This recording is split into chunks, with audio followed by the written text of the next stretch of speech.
In this video, we're going to learn a little bit about decimals. So if we have a problem like this that says graph 0.5 and 0.8 on the number line, which one is closer to 1? So let's first take a look at the number line for decimals.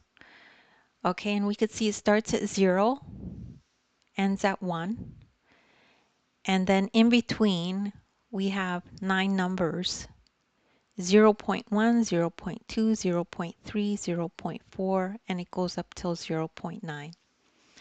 So it's important to remember what these mean. So this is what they mean. These are all tenths. So 0 over 10, 0.1 is 1 over 10, 0.2 is 2 over 10, 0.3 is 3 over 10, and you keep going. And 1 is actually 10 over 10. And we know 10 over 10 just means 1.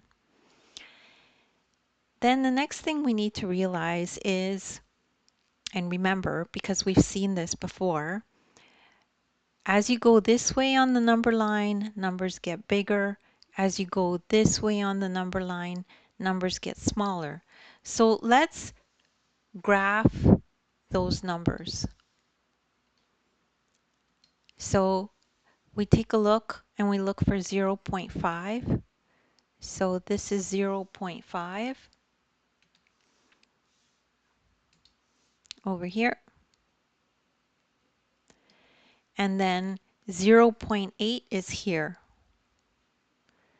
So because 0.8 is on this side and 0.5 is on this side, we know that if you go this way, the numbers are getting bigger. So we know 0.8 is the bigger number. And that means it is closer to 1. So we could just say 0.8 is closer to 1. And don't worry if you don't understand this right away, just rewatch the video and you'll understand it.